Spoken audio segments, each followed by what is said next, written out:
yang ditampilkan di TikTok ini kan sesuatu yang seolah-olah adalah achievement.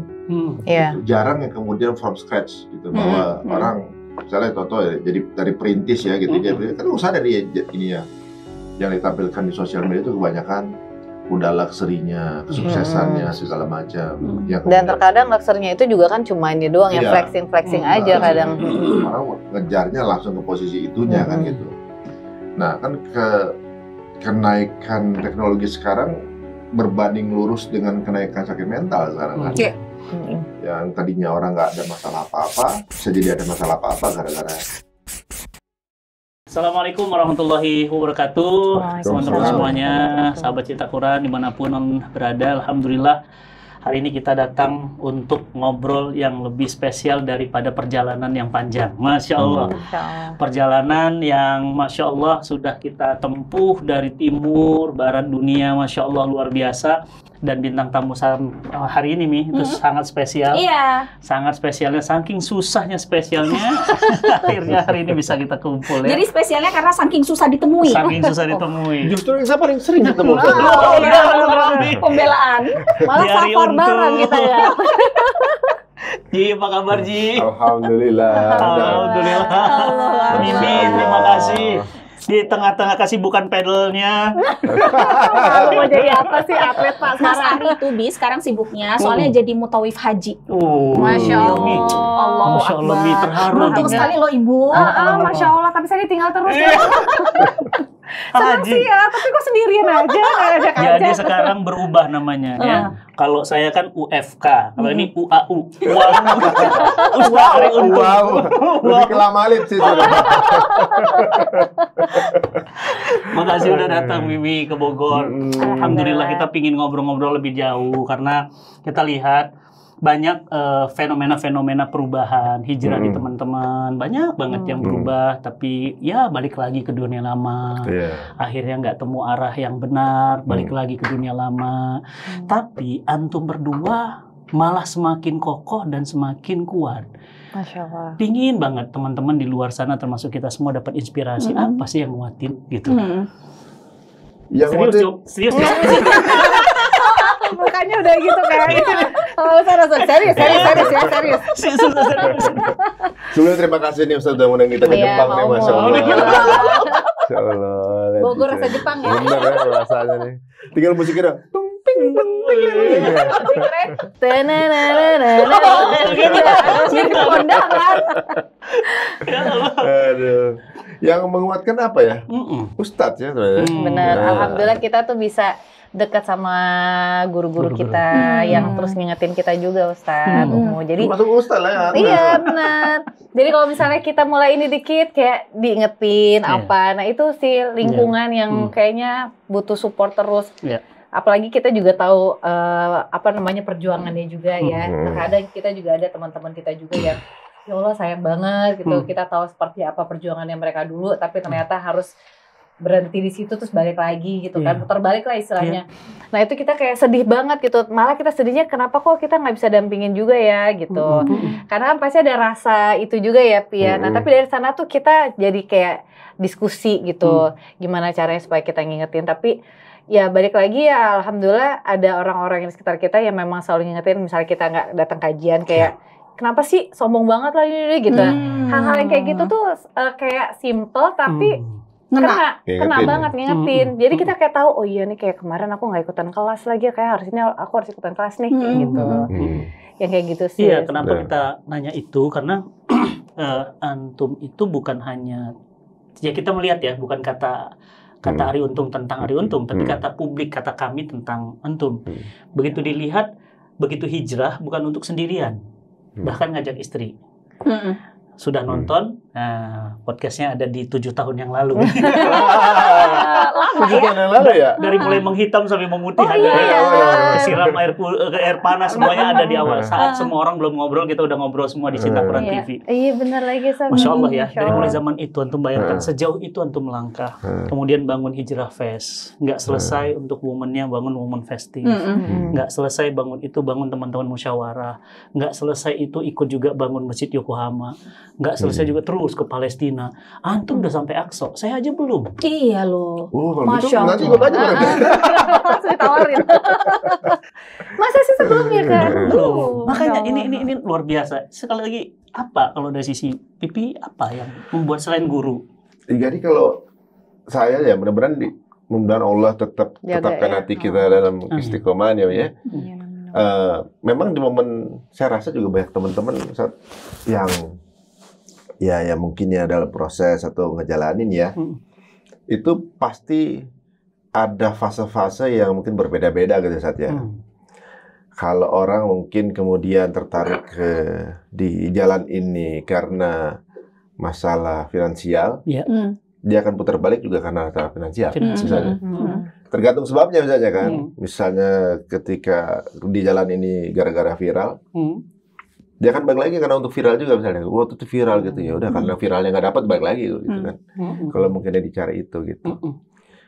Nah kalau dulu kita memang pas di proses itu malah ketika masuknya malah kita ngerasa, lo kok begini ya?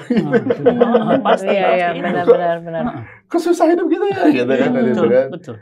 Tapi alhamdulillah ternyata pas dijalanin nggak dulu waktu kita di luar itu atau juga mungkin belum mendekat, kita kesannya membosankan ya hidup di terlalu ke agama gitu kan.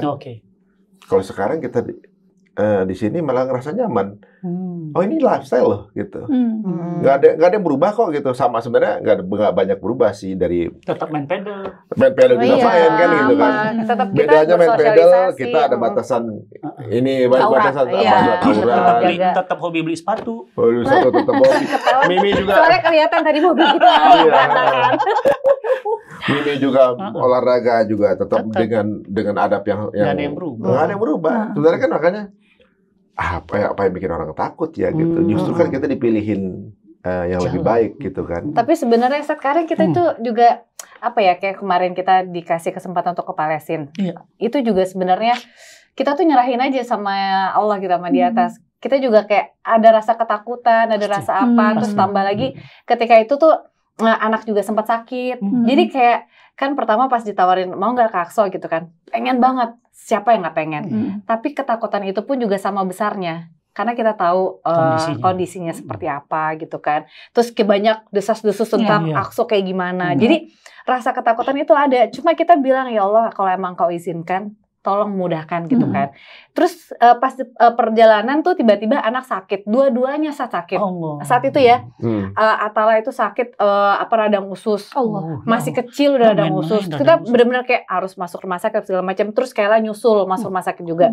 Sampai kita bilang gini, sama turnya kan, kalau misalnya emang kita nggak bisa gimana, soalnya ini anak yang sakit gitu kan. Sampai kita mohon sama Allah, ya Allah apakah ini tanda maksudnya kita nggak boleh ke Aqsa atau apa gitu. Tapi apapun itu kita serahin gitu kan. Sampai jam 12 kalau kita sampai bandara berarti jadi, ya kan?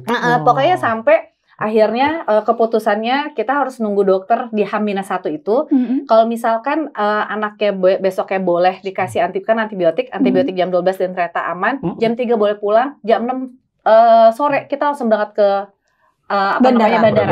Berarti kan kita tidak ada persiapan segala macam karena di hari itu juga. Sampai kita bilang, Mbak, pokoknya minta tolong ya dibukakan pintu maaf kalau misalnya ternyata kita nggak bisa hadir karena kita usahakan, tapi kalau emang nggak, ini kan itu udah jalannya kadar gitu kan. Ternyata Allah mudahkan semua, Ustaz. Sampai kita nyampe rumah jam 4, jam 4:30, saya tuh beber tuh kayak, ya Allah ini beneran mau ke Aqsa. Jadi berangkat nih. Jadi berangkat nih, mau berangkat nih. Sampai akhirnya anak-anak kan ya pasti ada rasa was-was, cemas lah orang tuanya dua-duanya ke situ. Terus kayak Mimi Pipi emang beneran mau berangkat. Bismillah ya Ana doainnya. Kayaknya Allah kasih izin Mimi Pipi kalau misalnya sampai kalian udah sehat segala macam. Mimi nggak ada alasan apa-apa lagi. Berarti Allah mudahin nih. Udah akhirnya kita ini terus kita packing apa segala macam, nyampe di bandara, berangkat, dan alhamdulillah di sana tuh kayak dimudahin semua. Di Mesir, di apa, walaupun di Mesir sempat ketahan bapak ini selalu ya, kayak udah ketahuan gitu karena kan waktu itu kita pernah kirim bantuan-bantuan di sana, jadi kayak kedetek mungkin. Apalagi wajahnya pasaran. Gitu. Wajahnya Mesir banget. Penduduk lokal. Nggak padang pasir. Kayak pink ya. Itu yang nggak boleh masuk yang garis keturunan Firaun langsung. Oh gitu ya. Udah jadi pas Lancar masuk semua. Ketahan di Mesir lama? Ketahan di Mesir, cuma Mas Ari doang, pokoknya selalu. Terus habis itu kita masuk ke sana kan kita deg-degan ya saat karena kan visanya diliatin bener-bener dibolak-balik tuh, pernah pergi kemana aja segala macam. Alhamdulillah kita tuh dimudahin semua. Masuk ke tanah Palestina gitu ya. Walaupun ternyata masih jauh dari border ke arah kita mau ke Aqsa. Itu kayak ya Allah ini Palestina ya, walaupun itu berkibar benderanya mereka, tapi kita kan tahu ini negara Palestina gitu kan. Udah kita situ kayak ya Allah saya keluar imigrasi aja langkah-langkah pertama aduh. Dan beda banget rasanya. Tapi emang nggak boleh ada risiko sih. Mungkin tips untuk teman-teman yang mau ke sana tuh. Ini kita masuk ke the most evil country in the world kan. Iya. Terjadi apapun sama kita itu dia nggak ada hukum yang bisa mengikat mereka. Betul. Dan kita pun kita juga mau dizalimin nggak akan ada yang bisa ngusut, nggak ada hubungan diplomatik. Betul. Hilang aja. Udah. Nah gitu kan. Jadi memang harus benar kesadarannya kaulah aja kan gitu. Cuma di situ memang kita memakai trik kalau kita pura-pura nggak bisa bahasa Inggris. Itu triknya. Kalau bisa bahasa Inggris atau bahasa Arab lama. Jadi kan. Jadi bahasa Tegal. What's your name? Apa? What's your name? Gak ngerti saya. Gitu. Ini. Gitu. Gitu. Mari kita sampai tapi begitu. Ini sih kita juga dimudahin karena ada visa ke negara lain. Ada visa. Itu ternyata ngemudahin juga. Mungkin ini ada visa ke negara bohirnya mereka juga kan. Iya. Jadi kayaknya mereka dianggap traveler gitu. Oke. Udah di situ jadi ya alhamdulillah pas nyampe terus kita di sana kita tuh kayak masih di awang-awang gitu saat kita berpikir kayak bener nggak sih? Allah tuh baik banget ya gitu.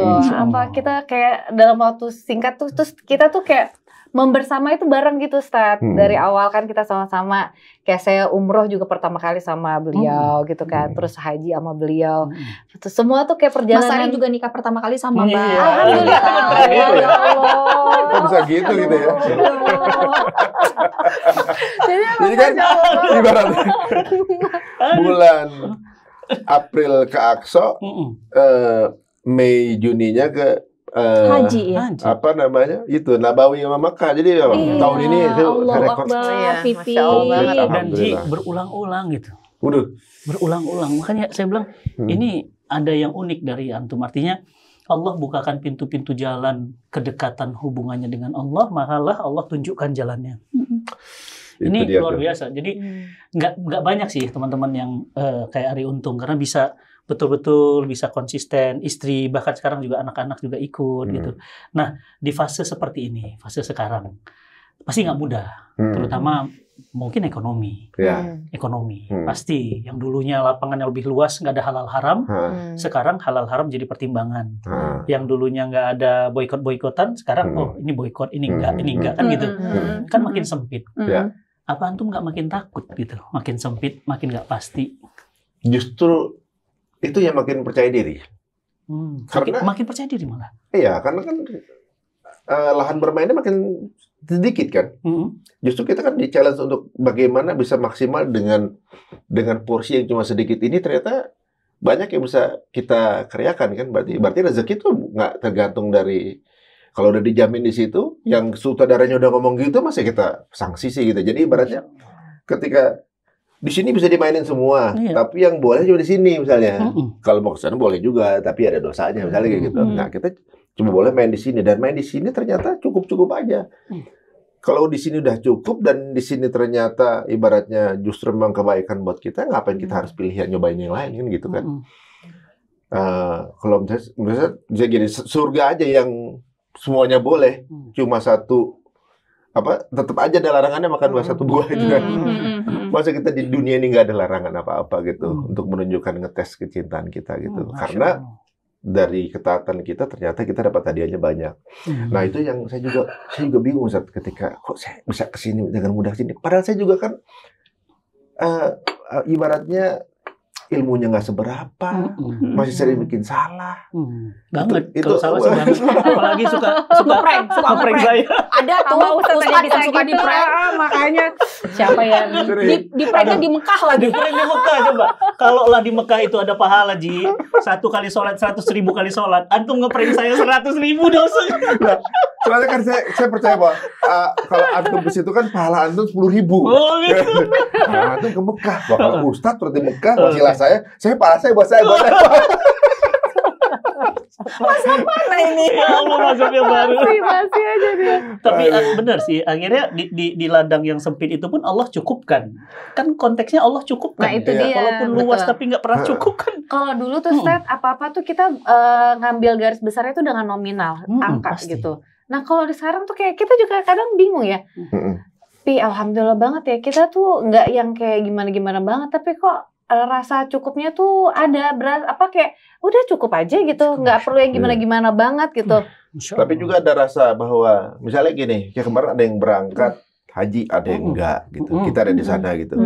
Itu dia nggak jadi pikirin bahwa saya lebih bagus nggak, mujur gitu kan.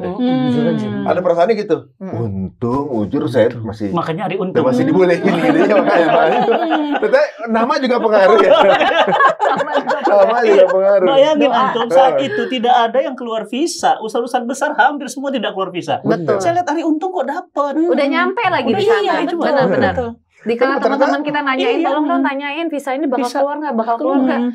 Itu Mas Ari udah di sana, makanya kita kayak masya Allah, alhamdulillah. Walaupun ada beberapa udah ada data bahwa visanya nggak akan keluar lagi gitu kan. Teman-teman yang belum urusnya telepon, Ri, info dong di dalam seperti apa? Insya Allah ya, namanya jalan Allah ya, siapa tuh bisa keluar. Padahal saya tahu dia udah nggak mungkin keluar lagi. Cuma ya kan dengan memberikan harapan ke mereka kan ini ketentuan manusia. Tapi di sepanjang harapan itu dia akan doakan. Doakan dengan dia wasilah doa, sama wasilah dari saya jadi doa gitu. Saya dapat pahala lagi kan ini. Apalagi tanah suci ngomongin kan begitu. Bukan bohong, tapi kan saya bukan pihak yang berwenang untuk kasih tahu itu kan. Tapi siapa tahu ya. Siapa tahu Allah punya keajaiban, ya doa aja Ji. Belum selesai waktunya kan gitu. Cuma di momen itu juga mikir bahwa mereka belum berangkat ke sana bukan berarti saya lebih mulia, enggak juga. Siapa tahu Allah nyuruh saya balik ke sana karena saya banyak dosa lagi kemarin gitu. Terus ya suruh ya refresh lagi. Tapi memang Arafah itu setiap mikir Arafah itu memang Ustaz ya. Nggak bisa kita lepas dari rasa kepengen. Harunya tuh. Ibaratnya dalam banget sih. Emang kayak ngomong langsung gitu. Maksudnya kok saya masih pantas ke sini gitu kan kayak gitu. Saya masih dipanggil ya Allah nih. Padahal saya kan hidupnya kayak begini gitu, masih ya kadang nggak bisa nahan sabar gitu, masih suka emosi, kadang bagaimana, masih belum beres lah gitu. Tapi masih dipanggil lagi gitu. Udah gitu ada visa petugas Ustadz nih, yang mestinya tugas mendampingi di switch kan, ketukar karena beliau harus mendampingi Foroda, gitu kan. Foroda reguler. Bang, antum memang lagi dipilih Allah gitu. Anda jadi tugas Foroda tadinya, jadi nggak berangkat.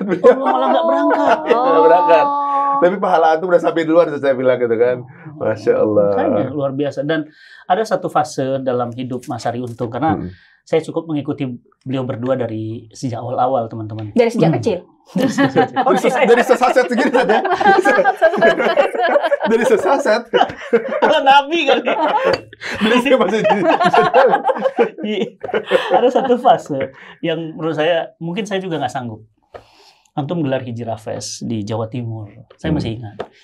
Di cancel di saat malam hari, di saat semua sedang loading, di saat pembicara sudah beli tiket pesawat, di saat hotel sudah penuh dengan peserta. Krak. Dan antum rasanya gimana? Wah, itu komplit ya. Kayak kalau handphone lagi di restart.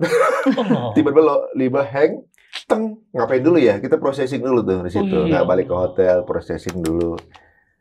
Ada apa ya? Itu ya. Orang masih pada loading, lagi ada yang lagi masak lah, ada yang lagi masang rigging, ada yang lagi briefing. Saya ngeliat mereka, padahal saya tahu aja baru terima teleponnya kalau nggak bisa dilanjutkan kan. Saya nunggu momennya gimana nih. Ya Allah. Sampai teman-teman ada beberapa yang udah paham maksudnya. Karena di saat itu pun ada sebuah proses di mana yang ketentuannya sejam lagi katanya kan.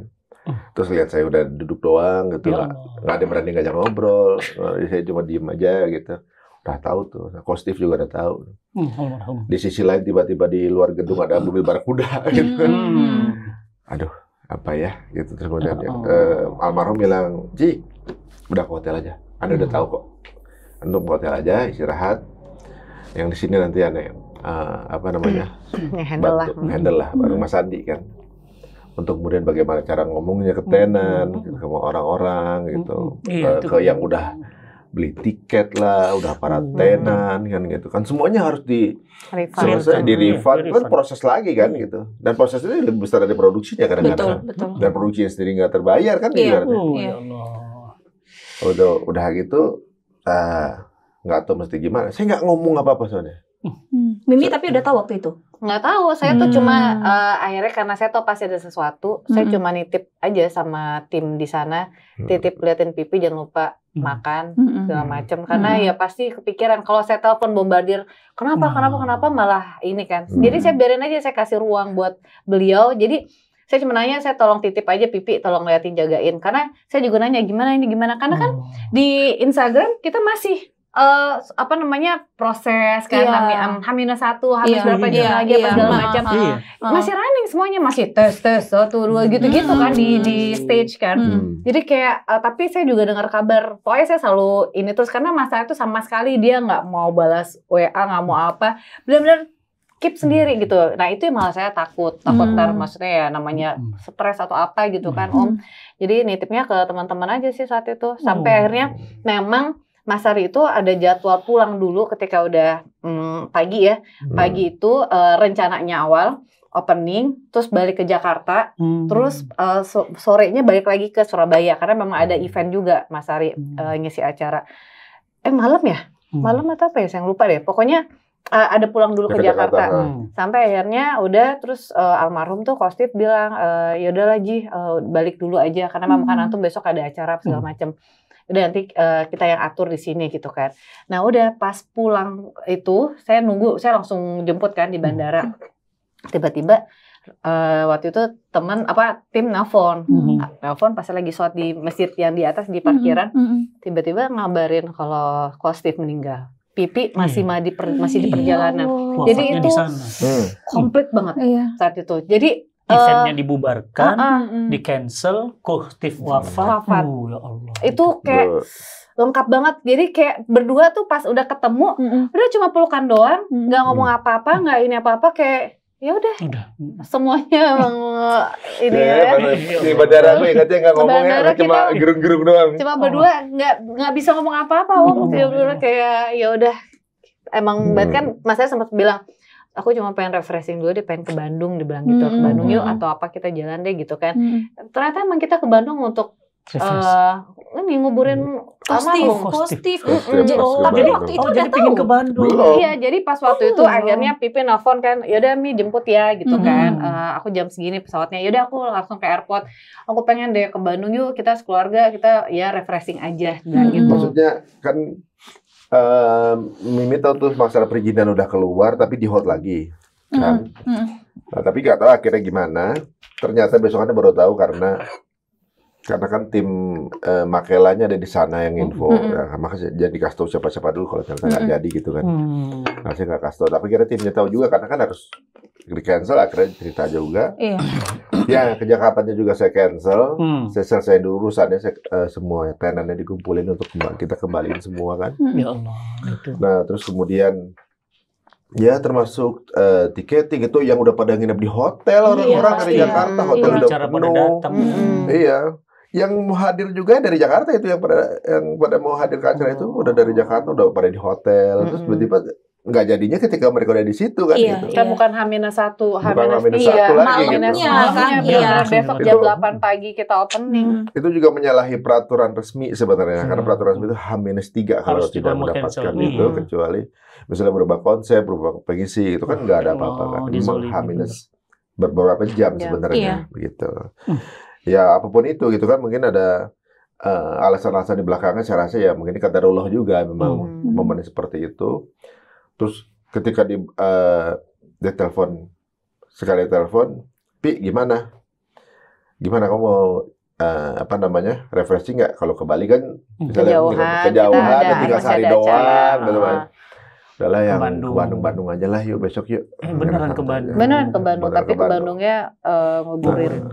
Karena Kostif itu saat kejadian, ya Allah. dia masih ikut preskon, masih bikinin saya kopi, masih selfie bareng gitu kan. Bahkan mobil yang dipakai ke bandara mobil dia juga. Iya, gitu. nganterin Pipi sampai bandara, maksudnya nganter di lobi ya, lobi hotel tuh. Gitu. Yaudah Ji, pakai mobil gue, dibilang gitu. Ini pakai ini segala macam.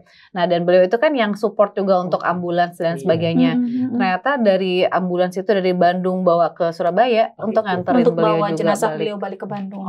Jadi kayak ini banget ya. Tapi di momen terakhirnya beliau ini punya pahala yang luar biasa besar. Karena itu tenan-tenan yang udah pasang makanan, dia borong semuanya buat Jumat untuk berkah sedekah ya. Jumat gitu, Jumat berkah. Jadi ya walaupun dibeli dengan harga HPP ya, atau juga maksudnya itu sebelum wafatnya. Sebelum wafat. Itu juga karena udah disebar makanannya berlebih kan, disebar untuk orang lewat depan hotel syariah waktu itu ya, apa namanya lupa, dekat masjid tuh. Nah kemudian orang yang lewat tuh Jumatan dikasih gitu, masih ada lebih taruh di kamar. Nah kelebihan makanan itu ada satu sop kambing yang dia suka banget. Nah ketika dia makan itu, kemudian minum kopi apa kalau nggak salah. Bikin kopi tuh sama Rendra tuh bikin. Orang dia itu nggak ada centong, pakai mangkok, ambil kuahnya begitu apa ada ceritakan. Habis makan, kok nyesek ya gitu kan. Tiduran sebentar, tiba-tiba ngorok. Terus, kok nggak bangun ya? Dibawa ke rumah sakit ya, sepanjang perjalanan ternyata. Jadi yang mangku juga teman-teman anak cerita untung dipakai mangku beliau, pakai ambulan beliau juga lagi. Iya makanya. Gitu. Nah, qadarullah yang asatid yang hadir ke sana kan udah sampai. Jadi itu para pengisi, para ustadz itu datang untuk nyolatin beliau.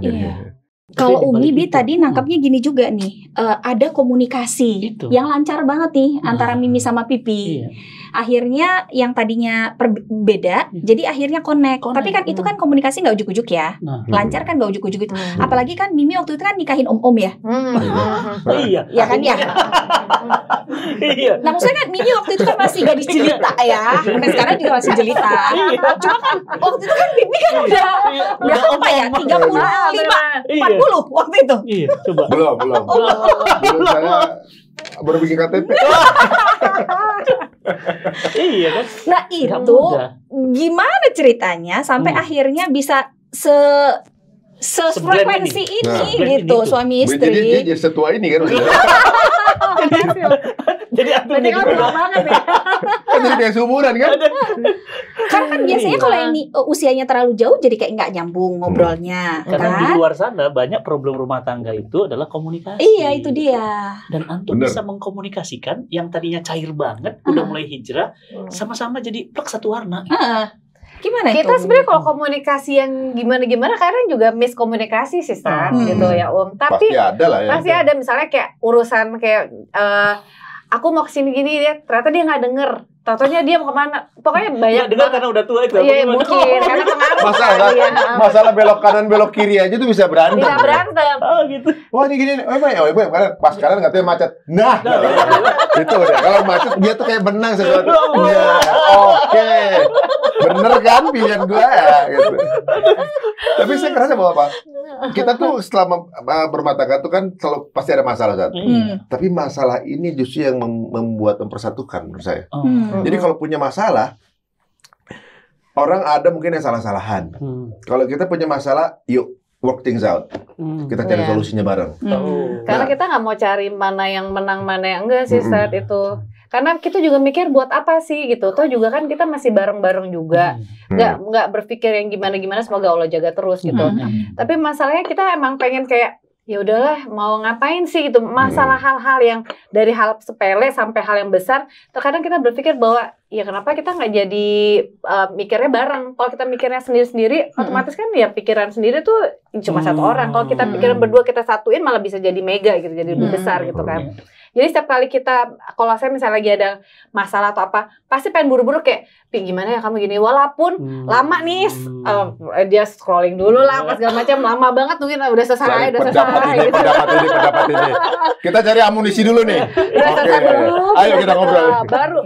Tapi ya ketika udah ngobrol sama Pipi tuh kayak Oh iya, benar juga sih gitu. Jadi kayak dapet dapet masukan-masukan yang kadang tuh nggak terpikir dari saya, tapi POV dari Mas Ari tuh masuk gitu. Nah kadang juga ternyata Mas Ari juga gitu. Misalnya dia aku teleponnya, padahal tuh udah chat tuh udah kayak marah-marah masalah hal kecil aja gitu. Udah tahu aku mau pergi, misalnya mau pergi, terus dia harusnya naik mobil dia. Kenapa dia naik mobil aku yang emang udah aku siapin jam segini, kan kalau aku orangnya terjadwal. Jadi semua udah jadwal udah gini-gini, tiba-tiba main pergi-pergi aja semua bareng saya di situ, dia pergi tuh. Terus nggak bilang apa-apa kan, otomatis di WhatsApp, kamu ngapain sih gitu kan, udah ngomong-ngomong kan dia nggak ada kabar segala macam. Terus aku udah ngapain sih aku ngomong, langsung aku hapus-hapusin tuh. Mudah-mudahan belum bacaan ya, aku hapus-hapusin. Kalau saya lihat dia WhatsApp-nya terus dihapus, berarti abis ini dia lihat gini WhatsApp-nya udah dihapus nih, dia abis ngirim tapi dihapus, saya langsung kirim emot cium. Jadi saya udah paham. Gak tahu. Kita tuh kadang-kadang ributnya cuma permasalahan sepele. Malah yang sepele. Kalau yang berat kita justru malah bersatu. Berarti bagus sih kasih masalah berat ya. Kalau hal-hal yang gimana gitu, misalnya kayak urusan anak misalnya, atau juga mungkin kalau kenapa kita sering traveling kadang nyasar, kadang ini kan itu jadi teamwork ya, jadi ngebonding gitu. Kadang-kadang perusahaan kalau biar tim ngebonding kan bikin outbound, dikasih masalah, baca peta segala macam kan supaya mereka cari solusi masalah bareng gitu. Contoh kalau kita misalnya lagi main pedal nih berdua nih, itu kan diskusi. Kalau kita pasangan itu lebih sulit dibanding pasangan yang lain gitu. Kamu depan, kita belakang. Ini kan udah tahu hidup enak-enak, ngapain cari masalah pakai olahraga bareng kan gitu kan. Kamu depan di belakang, kamu sudah nih. Itu kan kayak diskusi. Tapi tanggapannya boleh saya diambil sama. Saya ngerasa bahwa kita ternyata punya kegiatan bareng, bisa olahraga bareng sama istri, latihan bareng, kemudian memecahkan masalah bareng, coaching bareng. Itu menurut saya something new yang merefresh lagi ubah gitu. Orang kan banyak yang udah lama nikah kemudian bosan, gak ada yang betul. Terus yang silent treatment sekarang kan lagi hitsnya katanya silent treatment yang apa-apa kayak udahlah daripada ngobrol sama suami atau istrinya mendingan diam aja deh gitu. Nah ternyata yang kayak gitu-gitu memang silent treatment tuh dari hal-hal yang kecil jadi besar-besar numpuk dan jadi sesuatu yang biasa. Nah jadi karena udah terbiasa, ini tuh silent treatment ya. Nah, disitulah aku sama Mas Ari selalu bilang sih, kalau misalnya papa mendingan dikeluarin unek-uneknya. Aku juga bilang, Pi maaf ya, aku kan kamu tahu sendiri aku wong Tino Palembang gitu kan. Kalau misalnya aku lagi ngomong kayaknya ngulap-ngulap, tapi tenang aku tuh cuma ngomongnya doang, hati aku tuh nggak kayak gitu. Hati aku lebih dari itu. Karena walaupun gimana, ujung-ujungnya kayak aku juga yang minta maaf pastinya gitu. Walaupun saya dia juga yang salah. Wanita penghuni surga. Wanita surga bang. Harus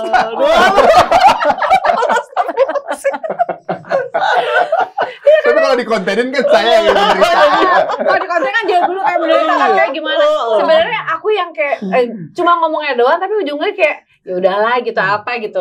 Nah kalau masalah malah dia kayak ya lucu lah gitu kita ya. Tapi ya alhamdulillah sih karena semuanya kita keluarin. Kayak Mas Ari juga, aku juga selalu bilang, kamu kalau misalnya ada masalah di kantor atau apa, kayak kemarin dia bilang, sorry ya sayang, dia gini, gara-gara aku udah hapus, kenapa kamu hapus? Kenapa lah Bu? Kamu hapus? Kan dari yang marah jadi enggak apa-apa gitu. Aku lagi gemes sama kamu nyebelin gitu. Udah tuh ada ceritanya tadi lagi tegang banget bilang gitu. Yaudah aku pengen kamu gini-gini ya. Ya udah, jadi abis itu kita langsung ketemu. Kenapa? Padahal kita pas ketemu dia juga nggak cerita sebenarnya Seth. Maksudnya nggak yang aku tuh gini-gini tuh enggak. Tapi kayak nggak tahu ya, kayak udah enak aja gitu. Maksudnya kalau udah ketemu ya udah hilang semua. Nanti pas kapan baru kita cerita ya kemarin tuh gini-gini gitu. Jadi kayak tempat curhat. Kalau kata orang tuh pasangan itu kan yang paling lama akan bersama kita kan. Nanti kan anak-anak juga akan besar, punya keluarga segala macam. Itu emang benar banget sih, kita ngerasa bahwa ujung-ujungnya tuh ngurusin anak kita juga harus diskusi, ngurusin apapun ya komunikasi paling penting. Tapi paling sekarang tinggal tidur saat, tapi kalau misalnya mau diskusi gitu. Tapi kalau dia lagi diskusi, saya juga ngantuk. Kadang-kadang diskusi itu cuma butuh satu arah, udah ada yang dengerin, selesai masalah kalau gitu. Bener-bener ya, kadang gitu ya. Sebelahnya saya kok ngantukan gitu. Tapi kan ada ya, sampai viral tuh katanya. Kalau semakin kamu sayang sama orang tersebut, semakin bikin ngantuk orang lain. Itu dia. Emang bener ada. Iya. Jadi makin ngantuk kita berada di sebelahnya. Oh benar, berarti kamu tuh orang yang paling nyaman. Iya. Sampai kita berpikir kapan Atala harus kita pindah. Nggak satu kasur sama kita. Gitu kan? Karena sama Sajat juga masih ikut ya. Iya kan, mesti dia tuh selalu, kalau kita berdua tidur dia selalu di tengah kan gitu kan. Kalau malam saya pindahin lagi gitu kan. Saya ke tengah lagi, besoknya ada lagi gitu, kayak udah kayak itu. Tapi nggak tahu saya tuh kayak ada kenyamanan tersendiri. Setiap hari pasti ada meluknya. Ada 24 jam aku nggak pernah meluk kamu nggak? Pasti selalu ada. Masya Allah. Ya kalau kamu lagi pergi. Apaan sih? Depan Ustaz loh. Tapi kalau saya nggak ada dicariin satu. Tapi kalau saya di rumah tinggal tidur, aneh. Kayak udah enak aja gitu. Misalnya nih Pipi di bawah kan dia misalnya main PS tuh. Dia tuh nggak mau aku bilang, ayo dong saya, kamu ngapain sih main PS, nggak bisa tidur. Lah kamu tidur aja. Karena nggak enak gitu. Pokoknya kalau dia di bawah, aku jam 12 belum naik juga, jam 1 aku teleponin, ayo dong naik dulu, kenapa sih? Naik tidur saya. Saya kan main nungguin anak-anak tidur gitu, kamu kelihatannya bapaknya main PS lah. Berarti kita itu ya Pak, namanya backstage dari anak-anak. Berarti sekarang tahun ke-21. Apa tuh? Pernikahan. Iya, Februari tahun depan 21. Sekarang Gavin sudah kuliah. Bentar lagi nggak terasa selesai. Ada yang gadis. Khawatir nggak dengan kondisi anak-anak sekarang pergaulan? Banget gitu. Banget Ustaz. Dan itu jadi ini kita juga ya. Apalagi anak antum kelihatannya lebih ganteng dari bapaknya. Masya Allah. Bukan kelihatan, emang benar. Apalagi kalau dia juga ngerasa begitu itu ya. Kalau dia nggak merasa kan beda orang ya, beda. Dia ngerasa gitu. Kalau misalnya lagi gitu ada orang lagi, kita tahu dia yang kayak gimana, tiba-tiba orang banyak tiba-tiba berubah jadi kayak ya ampun. Ngapain lo? Sokol banget ya. Kan kita tahu aslinya kan gitu, tiba-tiba berubah jadi kayak Karena kita pernah begitu juga. Apa yang dikhawatirkan sekarang? Banyak Ustaz. Banyak saat ya. Jadi harus informasi ini sebenarnya benar-benar menjadi PR ya buat saya. Kayak ibaratnya bumerang ya bisa jadi. Kita tuh udah ngedrill dia sekian lama gitu, kemudian dengan fase mungkin yang lebih singkat, dengan informasi yang didapat nggak lewat filter kita, kadang-kadang banyak informasi-informasi yang kita ngerasa terchallenge jadinya kitanya. Mau nggak mau emang setiap orang tua harus punya ilmu menurut saya. Karena suatu saat dia akan bertanya sama kita, kemudian akan men-challenge orang tuanya misalnya dengan pendapat yang berbeda. Orang tuanya harus ready dengan itu gitu. Makanya kalau saya rasa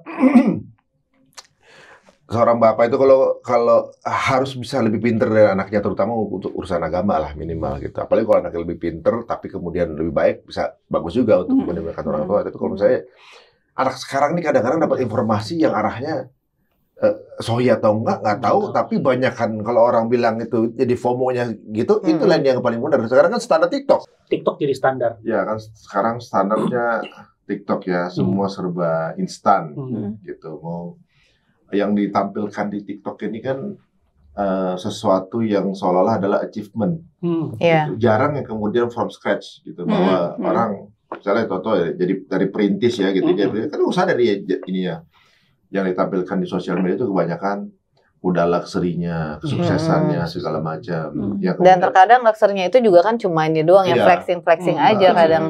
Orang ngejarnya langsung ke posisi itunya kan gitu. Nah kan kenaikan teknologi sekarang berbanding lurus dengan kenaikan sakit mental sekarang kan. Yang tadinya orang nggak ada masalah apa-apa, bisa jadi ada masalah apa-apa gara-gara buka setan gepeng itu kan, handphone. Orang baik-baik aja keluarganya, tiba-tiba lihat Instagram, tetangganya apa temannya beli mobil baru, ribut sama suaminya. Karena dunia baik-baik aja sebelum dia lihat sosmed. Nah anak kita juga begitu. Sebenarnya kan dia udah bagus-bagus aja, tiba-tiba dapat informasi yang bagus tuh begini gitu kan. Dia punya standar sendiri.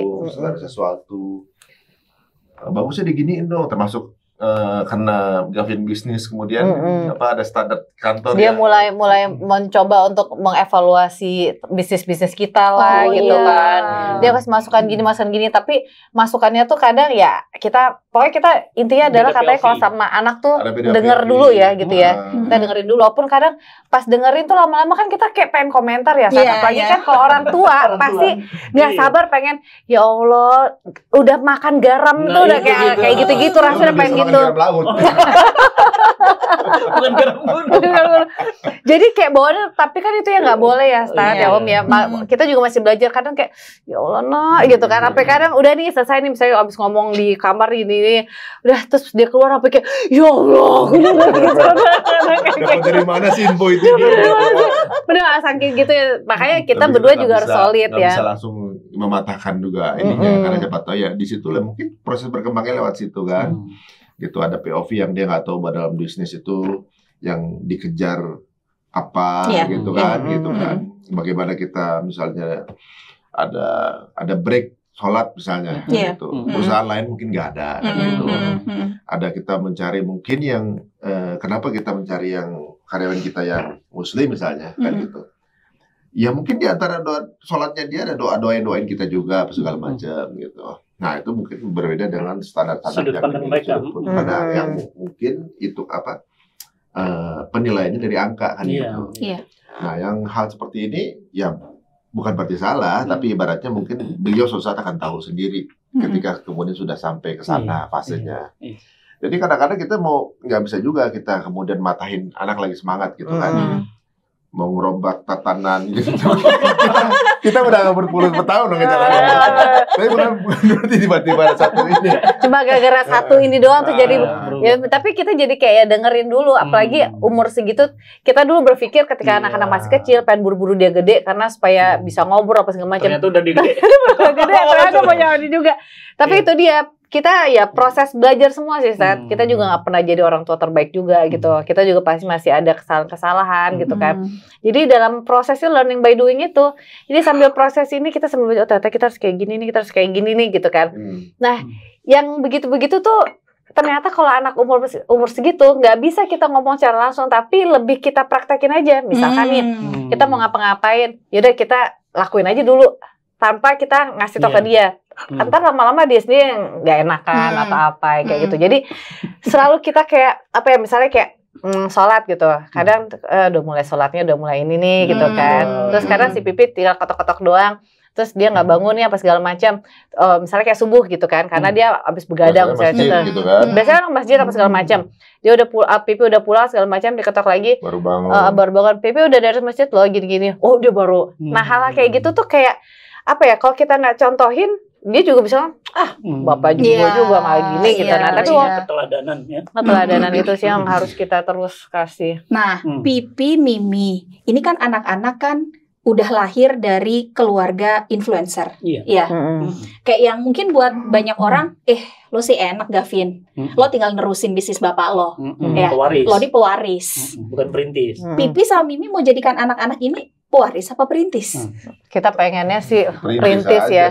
Dan sebenarnya beban juga sih tapi buat dia. Tapi mereka kan udah dapet privilege nih dari Pipi sama Mimi. Enggak juga sih malah sebenarnya terkadang kita ngerasa seperti itu, tapi kita ngelihat bahwa POV-nya dia bisa jadi beban juga buat dirinya. Karena dia mempertahankan misalnya nama baik kita atau mempertahankan nama apa istilahnya itu nama seorang Arie Untung atau apa gitu. Kan dia pasti kayak anak Arie Untung ya, kan terbawa-bawa terus gitu. Mungkin di kita ngerasa ya privilege, tapi di dia kan kita nggak tahu apakah malah ternyata beban malah kayak aku pengen ngebuktiin nih kalau aku bisa tanpa sosok nama papanya atau nama pipinya gitu. Nah, makanya kita juga nggak pernah bilang kayak gitu, cuma kita bilang sama mereka kalau apapun yang terjadi ini itu udah Allah yang ngatur. Kita juga nggak pengen kan kamu terlahir dari anaknya seorang Arie Untung atau Venita atau apa. Tapi kamu jadi diri kamu sendiri dan kamu buktikan dengan kerja keras kamu gitu. Walaupun nanti misalnya adalah nanti anaknya Arie Untung gini ya, tapi kamu bisa buktiin kamu mungkin lebih dapat privilege besar, tapi tetap kamu buktiin bahwa kamu itu emang bisa karena kamu sendiri gitu. Jadi kita selalu bilang misalnya kayak sekarang kan si Gavin lagi suka banget bikin film. Dia minta pendanaan nih sama bapaknya gitu. Saya pilih ya udah kalau mau proposal gitu. Terus misalnya nih tapi aku mau casting dong gini. Kita misalnya ada teman-teman kita bisa aja sampai kita waktu pernah bro minta dong kita ada casting nggak buat anak gue ini gini. Ya udah bro ngapain sih lo casting, udah langsung masuk. Enggak suruh casting dia. Kita gituin. Kalau perlu nggak dapat apa-apa. Ya udah nggak apa-apa biar dia kita gituin Om. Jadi biar walaupun kita nggak mau mentalnya dia karena ada kitanya atau apa gitu. Jadi tetap walaupun apa proses aja, karena kita tahu proses itu yang membentuk seseorang. Kayak gitu. Kalau menurut saya juga, kalau kita terlalu ngasih fasilitas, dia nggak tahu kalau dia punya tools untuk punya fasilitas itu, dia sendiri punya. Nanti dia pada saat fasilitas itu udah nggak dapat dari kita, dia nggak tahu bagaimana mendapatkan membuat aktif dia punya fasilitas itu kan. Kita udah semuanya bisa disediain, padahal dia punya kemampuan itu, cuma nggak kebuka kemampuan itu gara-gara udah biasa disediain. Kayak misalnya kita keseringan pakai biar kita Waze apa tuh? Misalnya pakai Waze, kita seringan pakai Waze, nggak pakai Waze nyasar, padahal biasanya tadinya nggak pakai. Kapal tuh kita bisa jalan ya. Pakai vitamin mulu mau berangkat terus pakai vitamin mulu mau berangkat gitu kan. Biar kayak olahraga harus pakai obat power gitu. Padahal nggak ada power itu juga nggak ada masalah. Sekali nggak pakai dia nggak bisa. Nah dia kan butuh untuk membangun kingdomnya dia sendiri nanti. Dia akan punya enterprise-nya sendiri, kerajaannya sendiri gitu kan. Yang perlu dia bangun from scratch. Nah makanya ketika dia mau sesuatu gitu, saya bilang kalau kamu di luar urusan kampus mau berkarya, mau ngapain segala macam, kasih big proposal. Anggap Pipi ini investor atau partner bisnis. Untungannya apa buat Pipi ngelakuin itu? Invest di kamu buat apa? Dan bagaimana kamu mendeliver investment itu? Kamu akan ngerebuin ini ke depannya ntar gitu kan? Atau kalau perlu kamu akhirnya dia dagang. Waktu itu kan saya kasih ini kalau kamu minta segini, ini tugas kamu, kewajibannya.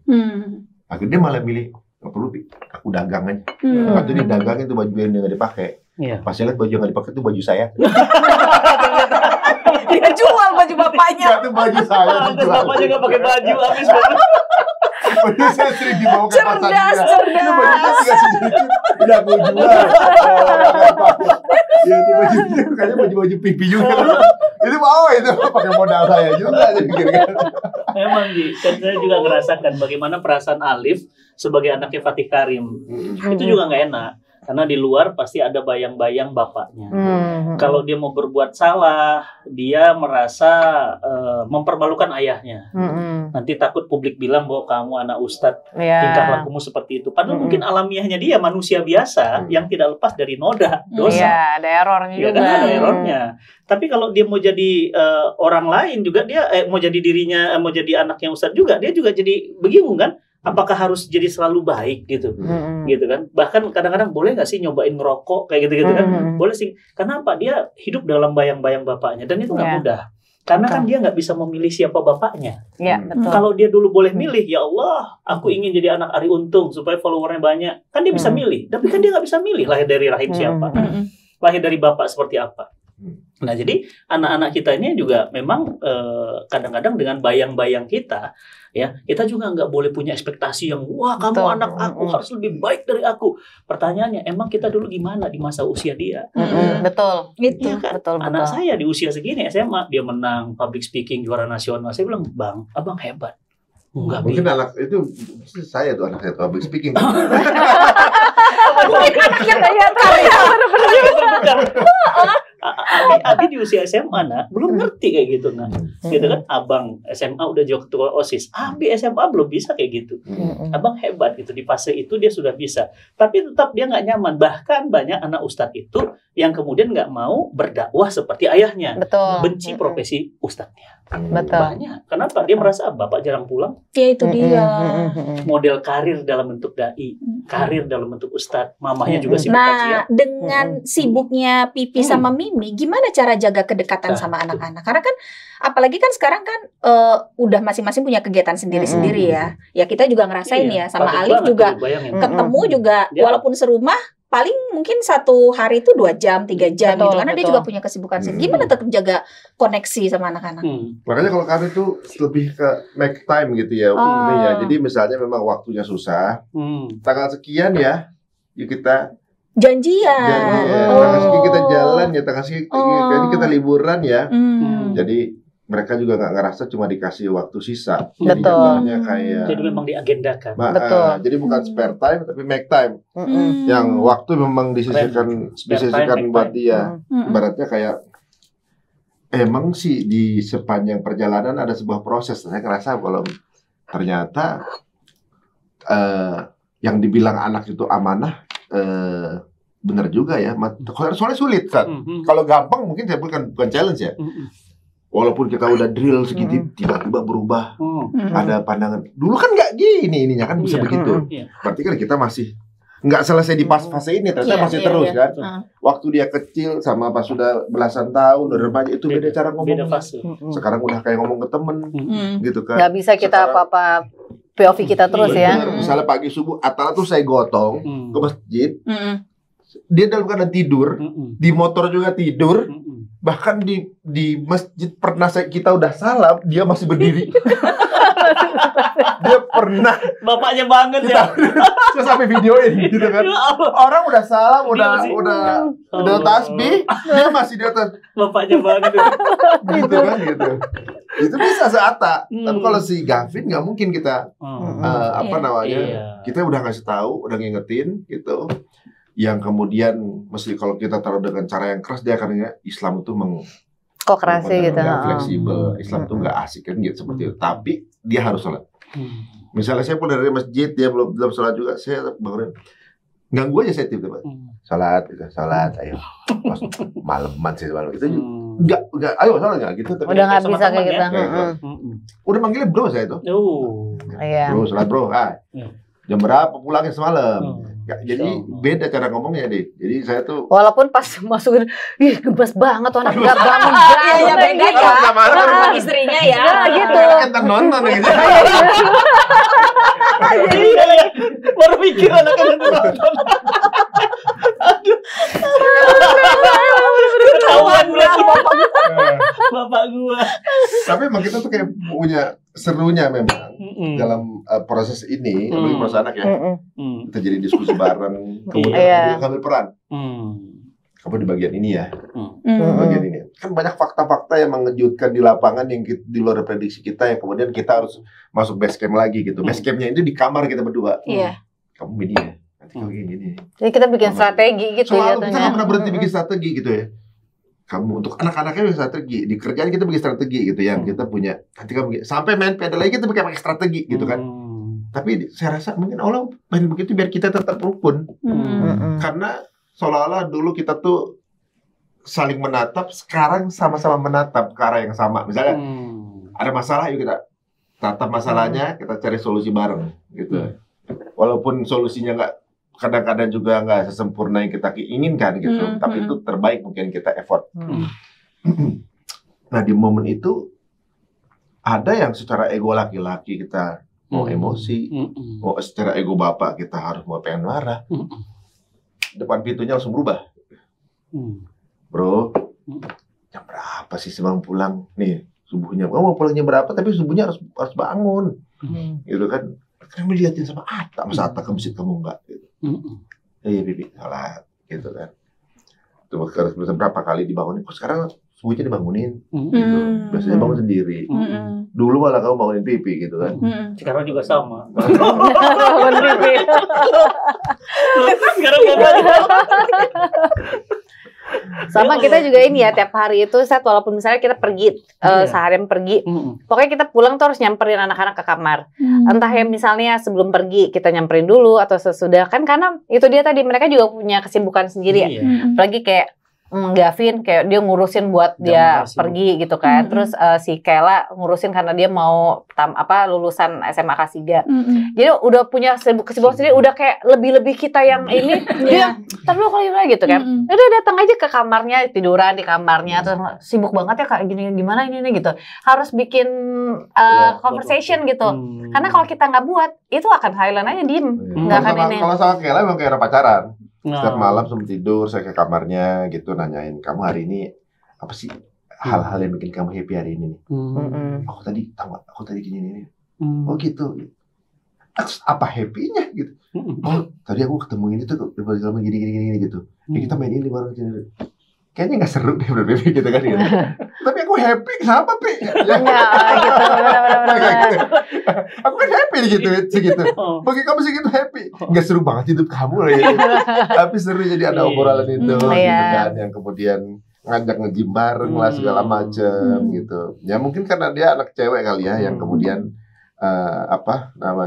ya kita jadi kayak pacar dia aja gitu kan. Jadi kuncinya itu jadiin anak sebagai bestie ya. Iya benar itu. Bestie itu teman banget, ngobrol. Ngaruh banget. Ya. Kita sampai saya pernah bilang sama dia, Mimi bakal sedih banget loh kalau ternyata Mimi tahu gimana kamu dari orang lain gitu. Nah dari situ, emang kenapa Mi? Ya iyalah. Emang kamu nggak nganggap Mimi itu apa orang lain? Gituin. Jadi semenjak itu dia kayak apa-apa tuh kayak cerita, apa-apa tuh kayak gini. Sampai dia ngebahas tentang dia gimana sama temennya atau apa, dia cerita semua, alhamdulillah. Terus pernah pas momen apa? Tapi jadi gosipin temennya. Enggak. Terus dia kayak waktu itu nangis, terus dia kayak minta ini, terus Pipnya datang, Mi jangan cerita-cerita sama Pipi misalnya gitu kan. Ya udah aku tetap keep secret aja, aku tetap jaga iniannya dia gitu. Jadi kayak apa ya, ternyata ya itu dia, semua tuh kayak punya ini masing-masing, cara masing-masing sih ngadepin anak kayak Gavin seperti apa, Kayla seperti apa, Atala seperti apa. Jadi ini beda semua treatmentnya. Jadi kita nggak bisa sama ratain juga ternyata kayak gitu. Dan ini saya juga kadang kepikir ya. Usia antum kan udah nggak muda lagi. Nggak, maaf, tunggu. Emang Bapak seberapa umurnya? Masih lebih muda dibandingkan dia. Umur saya kan berarti di 20. Sekarang? Oh, casingnya jalan tambah tua. Casingnya udah ganti. Pernah nggak deep talk dengan anak laki-laki bahwa ya ajal nggak ada yang tahu. Suatu saat kemudian antum wafat, amanahkan beban ini, pundak ini harus kuat untuk kemudian jaga umimu, jaga Mimi, jaga adik-adik. Pernah ngobrol? Pernah itu. Pernah ke semuanya malah, satu persatu. Jadi saya pernah bilang sama beliau tuh kayak, Bin, kalau Pipi udah nggak ada atau Mimi udah nggak ada, kau bayangin rumah ini siapa yang akan ngurus? Siapa yang mau bayarin listriknya? Siapa yang mau bayarin pembantu? Siapa yang mau bayarin kuliah kamu lah? Siapa yang mau bayarin? Siapa yang mau bayarin sekolah adik-adik kamu? Apa Pipi Mimi kalau udah tiba-tiba Allah panggil, kalian langsung jadi homeless? Apa kalian mau jadi tiba-tiba nggak bisa kuliah? Kalian nggak akan tinggal di jalanan? Misalnya. Ya misalnya rumah ini pun dijual, kemudian uangnya bisa kamu hidup, kamu mau tinggal di mana? Kamu nitip di rumahnya Papa Andi, Pak Ayah Umi, mau pergi di mana? Tapi boleh pergi di mana? Kamu bukan anak mereka juga. Terus gimana kamu? Kamu punya tanggung jawab sama adik-adik kamu. Keren.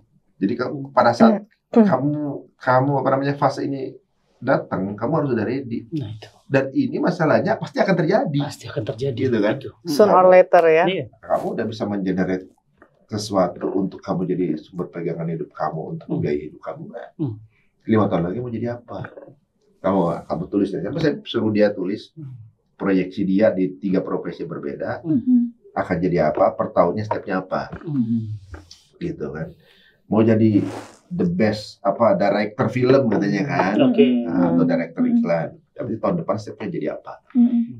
Achieve-nya di tahun depan. Checklist nanti. Nah dia bilang nggak usah pakai 5 tahun, 2 tahun aku udah jadi. Bilang betul. Ya ayo gitu. Tiba-tiba nih ada lagi mungkin mau jadi pengusaha macam-macam kan gitu. Ya asalkan setiap waktunya diisi sama kamu cari referensi, pengetahuan baru, belajar AI atau apa. Dia masalahnya anti AI ini yang saya. Dia tipe yang anti AI banget gitu kan. Bapaknya AI banget, maksudnya ini kan fasilitas gitu. Kita pernah dulu di era orang nggak boleh pakai kalkulator pas ujian. Sekarang udah bawa handphone kan gitu kan. Nggak bisa, masih teknologi mah berjalan, either adapt or die. Kita nggak adaptasi, kita mati secara esensi. Nah dia oke gitu, tapi inovasinya nanti dia mau cari dari dengan angle yang berbeda. Contohnya, kalau kamu menjadi sesuatu orang yang punya brand, personal branding kamu sekarang udah build personal branding kamu. Ya nanti aku mau buat kok, tenang. Kamu follower kamu tuh 20.000 mas sekarang. Terus kamu diemin gitu. Kamu kayak posting sesuatu yang bermanfaat untuk orang lain, yang kemudian kamu bisa jadi bisa menginfluence orang. Hidup kamu akan lebih mudah ke depannya. Lihat fasilitas Pipi Mimi begitu kan, yang didapatin. Tinggal kita tulis aja mau ke arah mana, mau ke arah kebaikan, mau ke arah mana gitu. Ya pasti harus kebaikan lah gitu kan. Nah itu tergantung. Ya akan dimudahkan. Kita akan lebih punya suaranya lebih didengar, pengaruhnya lebih banyak gitu kan. Dan itu cuma sejauh antara handphone sama jempol kamu. Hidup kamu ke depan itu sejauh handphone sama jempol kamu dipakai buat apa? Bisa bijak juga ya. Iya, nggak nyangka loh. Sedalam ini loh. Iya, kenapa saya bilang handphone sama jempol? Karena dia suka main BG. Jadi habis ibu kamu di sini udah habis itu, atau kamu bikin sesuatu. Padahal bikin sesuatu nggak ribet-ribet sampai ke komputer. Cukup dengan handphone sama jempol aja. Akan jadi something bigger. Tergantung si tools ini dipakai buat apa kan gitu. Ya banyak hal sih sebenarnya dia ngobrol. Kalau si Kela kan beda lagi karena dia akan jadi seorang ibu kan gitu. Suatu saat nanti ketika kamu punya berkeluarga, keinginan kamu untuk kejar sesuatu itu pasti akan kamu pupusin kan. Kejar dulu sekarang sampai puas. Gitu kan. Suatu saat nanti kamu punya yang lebih berharga itu anak-anak kamu. Nah sekarang kamu kejar dulu semaksimal mungkin. Jangan mikir teman-teman kamu udah punya pacar lah apa segala macam. Ya namanya suka sama orang itu kan wajar manusia kamu gitu ya. Tapi karena jangan terlena. Kamu kalau punya fokus, garis finish, kamu jalan lebih ngebut. Orang kalau nyetir nggak tahu mau kemana, jalannya pasti pelan. Ada belokan dikit dia belok. Kalau udah tahu finishnya di mana dia ngebut. Mau gimana kayak ada decoy, warung segala macam, tukang kacang hijau kita minggir dulu kan. Makan sebentar, tapi kita jalan lagi ke sana kan. Dan nggak tahu kemana. Kalau bisa tahu arahnya ke sana. Sana enak. Mau mampir sebentar ke minimarket, tapi jelas. Balik lagi jalan ke sana. Masalahnya apa yang menjadi life goals kamu apa? Life purpose kamu apa? Kalau life goals kamu adalah sesuatu untuk mencapai life purpose kamu. Life purpose kamu, Pipi bisa ingetin ini Allah aja. Life goalsnya bisa apapun, profesi yang kamu bisa jadiin, asal tujuannya ke life purpose ini. Mau jadi penyanyi kayak nanti kamu untuk tujuan itu, ternyata nggak sukses penyanyi, jadi arsitek. Asal tujuannya itu. Life goals itu bisa berubah-ubah tergantung circle kamu. Tapi purpose-nya jangan berubah. Allahu Akbar. Tapi enggak, maksudnya itu kan belum tentu mereka paham juga. Dan itu bukan sekedar antum bicara, antum melakukan itu. Antum tahu nggak? Mimi tahu nggak? Ini kabar gembira. Mimi sama Pipi itu kan jauh terbang ke Raja Ampat bersama saya. Indonesia bisa baca Quran, masih ngeliat kelasnya. Itu purpose yang antum tinggalkan sehingga meninggalkan value. Itu beberapa orang sekarang jadi guru Quran. Masya Allah. Antum bisa kebayang pahala antum. Mungkin nggak sadar dulu kita kemana kita ke Raja Ampat yuk, ayo. Saya masih ingat tuh. Naik perahu ngebut bisa tidur tuh gimana? Karena minum obat itu, Ustaz. Karena saya udah mabok kan. Air udah lebih tinggi daripada perahu. Coba gitu ya. Coba pakai inget banget.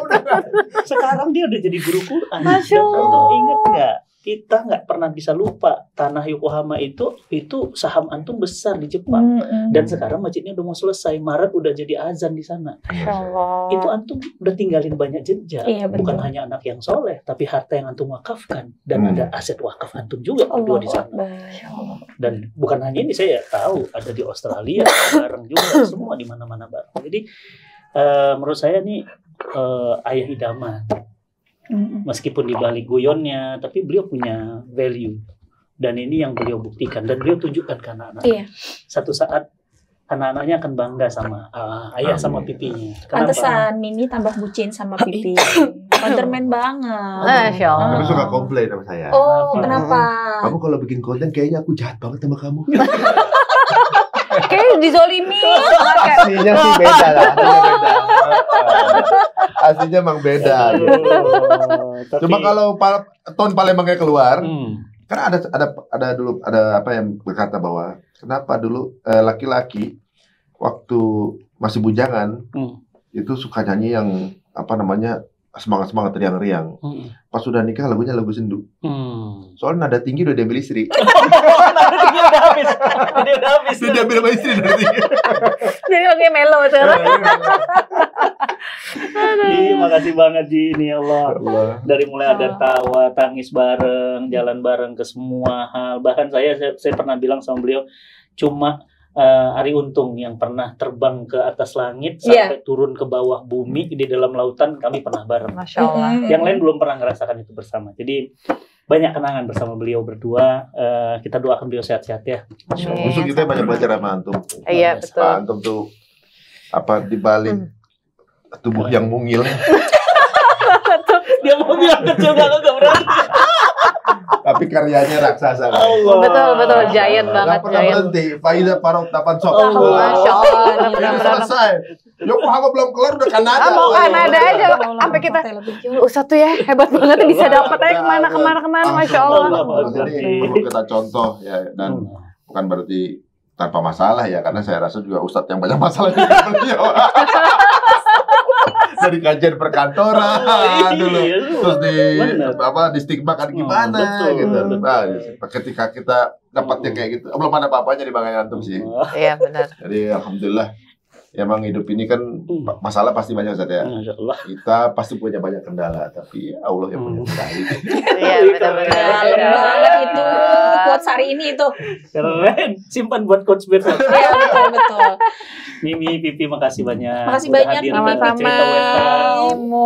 Insya Allah diagendakan Januari saat beliau milad ulang tahun. Insya Allah saat sujud pertama di Masjid Yokohama. Amin. Masya Allah. Masjidnya udah bisa dipakai sujud, kabar gembira, dan itu bersamaan dengan Isra Mi'raj. Saat perintah Allah turun dan saat Nabi harus ke langit menjemput perintah sholat. Saat itu miladnya antum, saat antum sujud di Masjid pertama Yokohama. Merinding. Bismillah ya Ji. Bismillah. Jangan lupa ajak Wisnu untuk itu karena beliau yang ajan di sana. Dan cepat tadi ajanin ininya ya beneran ya. Asal jangan ngajanin itu Ari Untung ya. Masih ada. Kita bisa makan sushi bareng itu di Sugiji ya. Masya Allah. Makasih ya Ji. Sama-sama. Kebaikan-kebaikannya insya Allah doakan. Sekarang Masjid Islamic Center terbesar di benua Australia di Melbourne sedang dibangun. Dan insya Allah dalam waktu dekat beliau juga akan ke Melbourne, Australia. Dan saya juga udah ngajak beliau ini ke Kanada. Cuma nyari waktu susah banget. Mudah-mudahan bisa ketemu. Insya Allah bulan Desember kita ke Kanada. Amin. Dan indahnya Kanada sesuai dengan doa. Saya minta, ya Allah, pingin masjid yang di atasnya ada aurora. Dan beneran, ternyata itu dekat Alaska. Jadi kalau udah musim dingin, itu langitnya jadi ada auroranya. Cantik banget. Cantik banget. Insya Allah kita ke sana. Doakan teman-teman semuanya. 3 benua, 3 masjid selesai sebelum kita mengembuskan nafas yang terakhir. Amin. Walaupun nanti kalau 3 masjidnya udah selesai, Bapak Bismillah panjang umur. Amin. Juga Mimi panjang umur. Betul. Biar bisa bikin masjid 5 benua. Betul. Bukan cuma 3 benua aja ya. Setuju. Benar.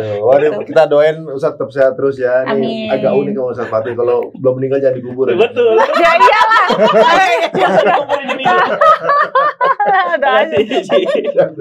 Assalamualaikum warahmatullahi wabarakatuh. Masya Allah.